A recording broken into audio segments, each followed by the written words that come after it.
Hello दोस्तों, welcome back to study दावत। और आज हम आपके लिए लाए हैं यूपी बीएड प्रवेश परीक्षा 2022 के लिए सामान्य ज्ञान के महत्वपूर्ण प्रश्न।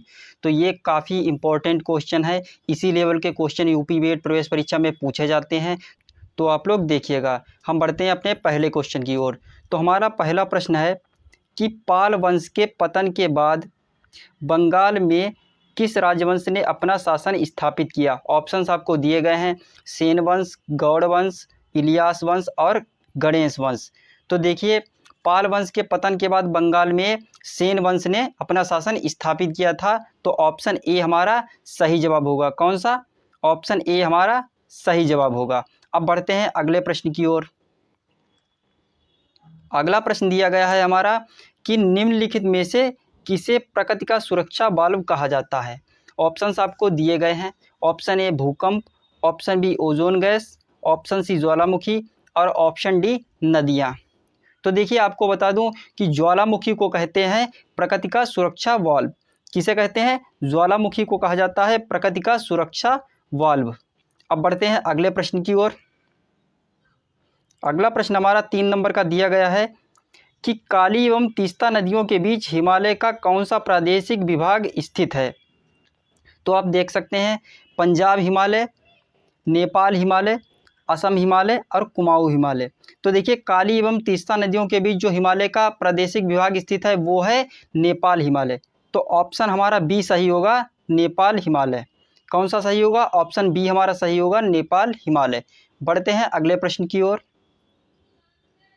अगला प्रश्न हमारा दिया गया है, लोक नृत्य वोहांग बिहू में प्रचलित है। कहाँ ये प्रचलित है? ऑप्शंस आपको दिए गए हैं।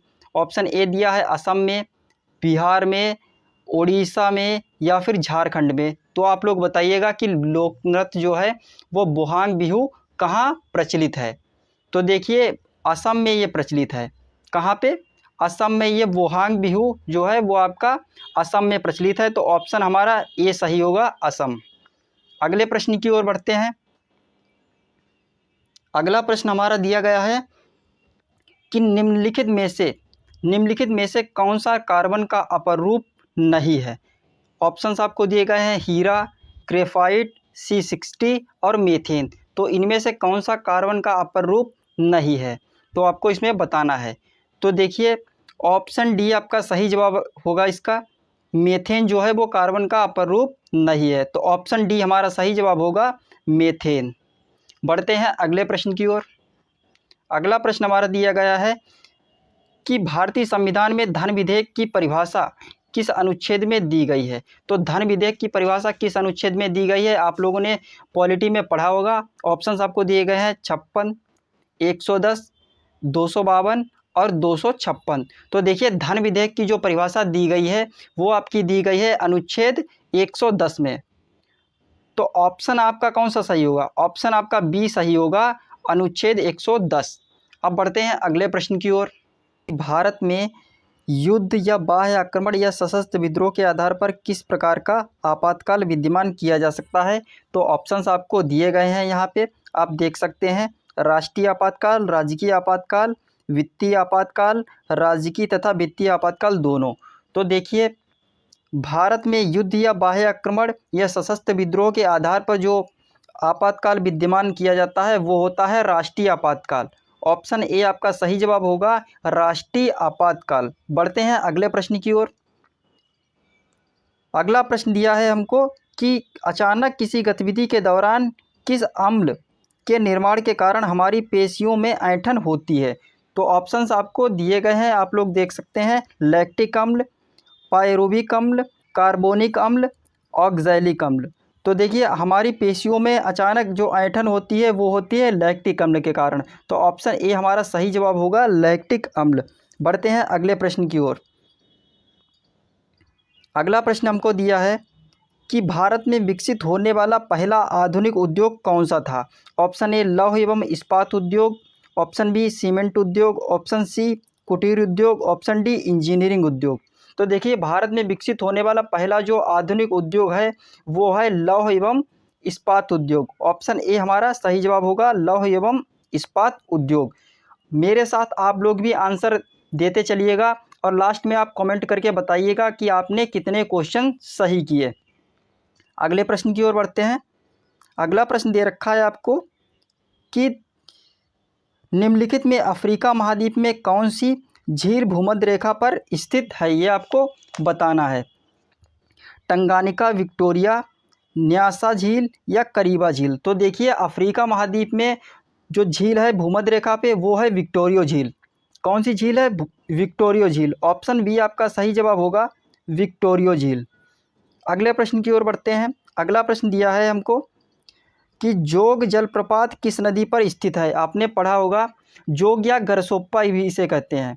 तो जोग जलप्रपात किस नदी पर या स्थित है, ये आपको बताना है। तो देखिए ये शरावती नदी पर स्थित है। कहाँ पे? शरावती नदी पर स्थित है जोग या गरसोप्पा ये जलप्रपात।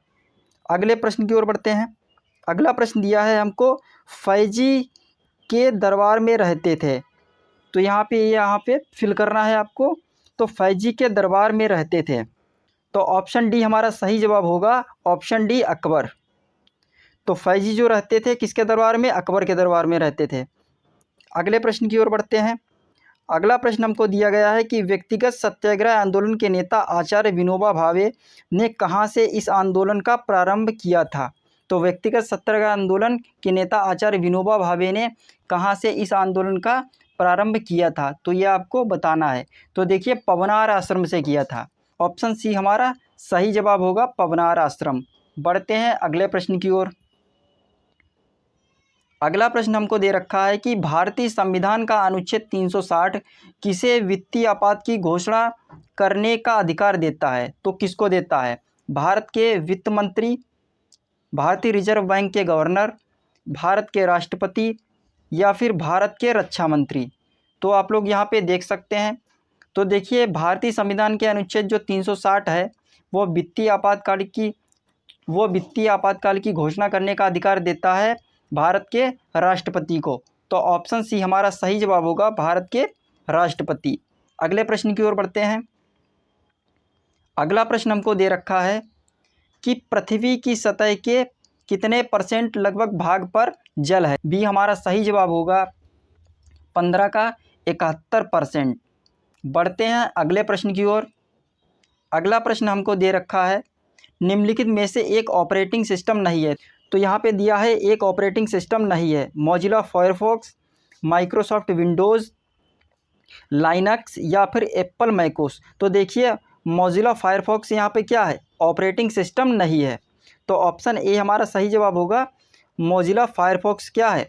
एक ऑपरेटिंग सिस्टम नहीं है बल्कि सर्च इंजन है। अगले प्रश्न की ओर बढ़ते हैं।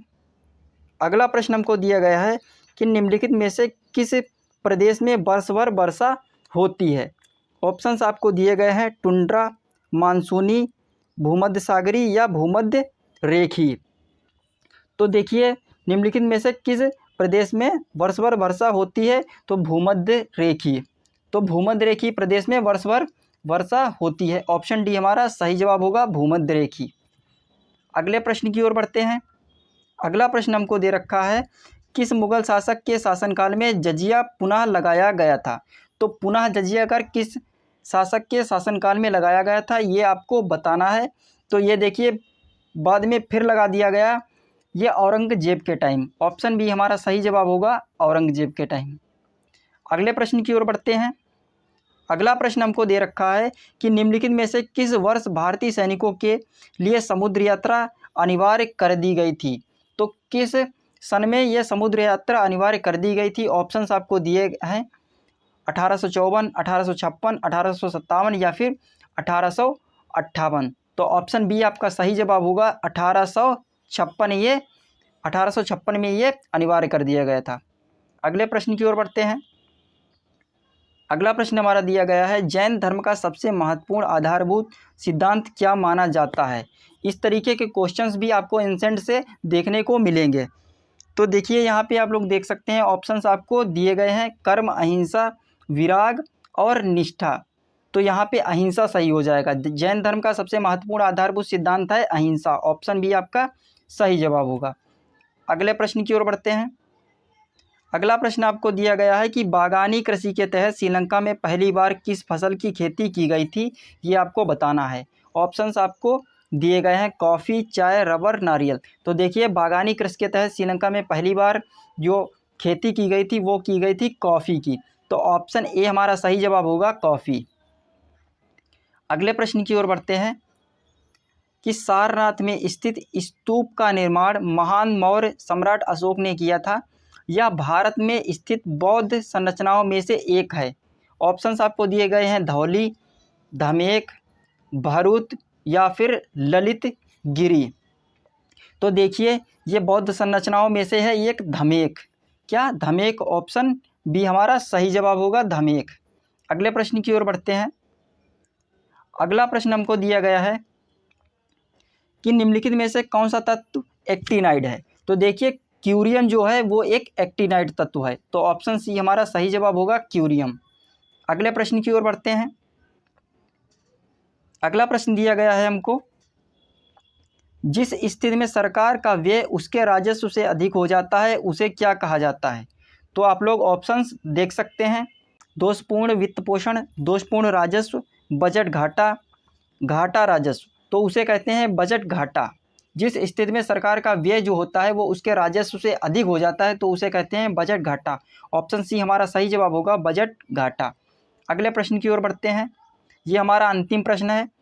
संसद के दोनों सदनों को बुलाने की शक्ति किसके पास है?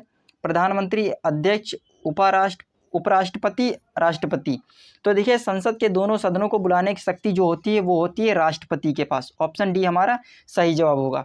तो देखिए इसमें जो आपके जीएस में जो क्वेश्चन आपके यूपी बोर्ड में पूछे जाएंगे उनमें सबसे ज़्यादा क्वेश्चन रहेंगे वो रहेंगे आपके पॉलिटी के और उसके बाद में करंट के। तो आप लोग पॉलिटी और करंट को सही से पढ़िएगा। पॉलिटी और करंट को आप लोग सही से पढ़िएगा क्योंकि पॉलिटी और करंट के क्वेश्चन यूपी बोर्ड सामान्य ज्ञान में ज़्यादा पूछे जाते हैं। और उसके बाद में आते हैं आपके विविध वाले। तो विविध के भी क्वेश्चन काफ़ी पूछे जाते हैं। तो आप लोग विविध पे भी ज़्यादा ध्यान दीजिएगा। मिलते हैं एक नेक्स्ट वीडियो में।